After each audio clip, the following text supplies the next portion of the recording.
कानपुर के केडीए से सामने आया ऐसा फर्जीवाड़ा जिसने अफसरों को भी चौंका डाला। असली की जगह दूसरी महिला पहुंची रजिस्ट्री कराने, लेकिन ऐन वक्त पर खुला खेल। सरकारी भूखंड पर कब्जों की बड़ी साजिश या संगठित रैकेट, होगा पर्दाफाश। रिकॉर्ड से छेड़छाड़, कर्मचारियों की भूमिका पर सवाल, अब 6 लोगों पर एफआईआर। जी हाँ, ये सच है, क्योंकि कानपुर विकास प्राधिकरण यानी कि केडीए से सामने आए इस मामले में ने कई बड़े सवाल खड़े कर दिए हैं। आरोप है कि एक सरकारी भूखंड की असली आवंटी को रिकॉर्ड से गायब कर उसकी जगह दूसरी महिला की फोटो और फर्जी दस्तावेज लगा दिए गए। मकसद करोड़ों की कीमत वाले भूखंड की रजिस्ट्री अपने नाम कराना था, लेकिन दस्तावेज की जांच के दौरान अधिकारियों को शक हुआ और पूछताछ शुरू होते ही पूरा फर्जीवाड़ा सामने आ गया है। अब केडीए के 6 लोगों के खिलाफ मुकदमा दर्ज कराने के साथ विभाग की जांच भी शुरू कर दिया है। आखिर कैसे रचा गया पूरा खेल, आइए समझते हैं। दरअसल कानपुर विकास प्राधिकरण के सामने आया ये मामला किसी फिल्मी कहानी से कम नहीं है। पंकी क्षेत्र स्थित केडीए के एक आवासीय भूखंड की रजिस्ट्री कराने के लिए ऐसी तैयारी की गई कि पहली नजर में सब कुछ समाने लगे, लेकिन जैसे ही दस्तावेजों का मिलान शुरू हुआ, पूरी कहानी बदल गई।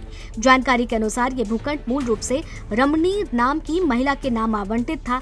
आरोप है कि कुछ लोगों ने मिलकर फाइल से असली आवंटी की तस्वीर हटाई और उसकी जगह दूसरी महिला की फोटो लगा दी। इतना ही नहीं, आधार कार्ड समेत कई अन्य दस्तावेज भी कथित रूप से फर्जी तैयार किए गए।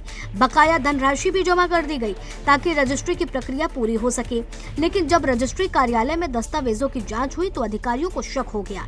इसके बाद आवंटी और दोनों गवाहों से पूछताछ की गई। पूछताछ के दौरान कई जवाब मिल नहीं खाए और पूरा मामला संदिग्ध हो गया। यहीं से इस फर्जीवाड़े का पर्दाफाश हुआ। मामले की जानकारी मिलते ही केडीए उपाध्यक्ष ने तत्काल कार्रवाई के निर्देश दिए हैं और इसके बाद से ही सचिव की ओर से स्वरूप नगर थाने में प्रार्थना पत्र दिया गया है।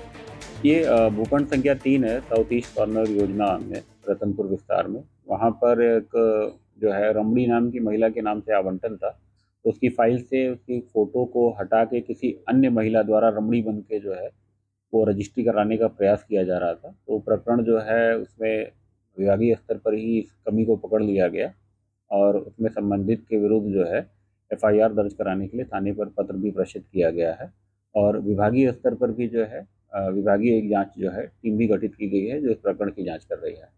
इस प्रकार से टीमें बेसिकली किसी ने इसमें अभिलेखों में छेड़छाड़ करने का प्रयास किया है और किसी दूसरी महिला के स्थान पर स्वयं रजिस्ट्री कराने का प्रयास किया है। तो इसीलिए चूंकि क्रिमिनल एंगल भी इसमें इन्वॉल्व था, इसलिए हम लोगों ने एफआईआर के लिए भी भेजा है। अब इस घटना से सरकारी संपत्तियों की सुरक्षा व्यवस्था और रिकॉर्ड प्रबंधन पर भी सवाल खड़े कर दिए हैं।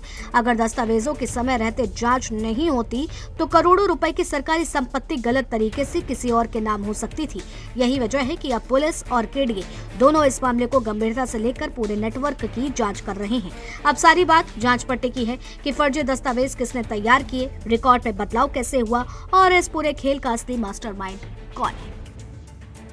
कानपुर में केडीए में फर्जी दस्तावेज लगाकर रजिस्ट्री का मामला प्रकाश में आया है, जिसके बाद पूरे केडीए में हड़कंप मच गया। आनंद फानंद में जो अधिकारी हैं, वही अधिकारियों ने एक पूरी जांच कमेटी बनाई है और पूरे मामले को लेकर जांच करने की बात कर रहे हैं। हालांकि उनकी तरफ से जो संबंधित थाना है स्वरूप नगर में भी एक प्रार्थना पत्र दिया गया है इस पूरे मामले की जांच को लेकर। लेकिन फिलहाल अभी अधिकारियों द्वारा जो बताया गया उसमें ये माना जा रहा है जो मूल आवंटी थी उसकी फोटो बदलकर जो पनकी रतनपुर में जोन 2 में है एक MIG योजना है उसकी रजिस्ट्री का मामला था। लेकिन फिलहाल उस पूरे मामले को लेकर पहले ही, जब रजिस्ट्री होने से पहले ही जो केडीए के कर्मचारी हैं उनको शक हुआ कि दस्तावेज में कुछ फर्जीवाड़ा है, तो ये मामला प्रकाश में। हालांकि इस पूरे मामले को लेकर अब केडीए में हड़कंप मचा हुआ है और जो कर्मचारी, इसमें लगभग 3 ऐसे कर्मचारी जिनका नाम प्रकाश में आ रहा है और साथ में जो गवाह था और अन्य जो लोग हैं उनके नाम प्रकाश में आए। उस पूरे मामले को लेकर जांच की जा रही है और जांच कमेटी रिपोर्ट के आधार पर आगे की कार्रवाई की जाएगी। अगर इसमें कर्मचारियों की संलिप्तता पाई जाती है तो उनके ऊपर भी कार्रवाई की बात की जा रही है और पुलिस की तरफ से भी इस पूरे मामले को लेकर जांच की जा रही है। और जैसे ही पुलिस की रिपोर्ट और जो केडीए की तरफ से जांच कमेटी बनाई गई उसकी रिपोर्ट आती है तो उसके बाद आगे की कार्रवाई की जाएगी। अगर इसमें जो कर्मचारी दोषी पाए जाते हैं, अन्य कोई आदमी इस प्रकार का दोषी पाया जाएगा तो उसके ऊपर कर्मचारी हैं तो उनके ऊपर विभागीय कार्रवाई की बात की जा रही है और जो अन्य लोग हैं उनके ऊपर मुकदमा दर्ज करने की कार्रवाई की जाएगी। कानपुर न्यूज़ में साक्षात दीप त्रिवेदी, जमनी।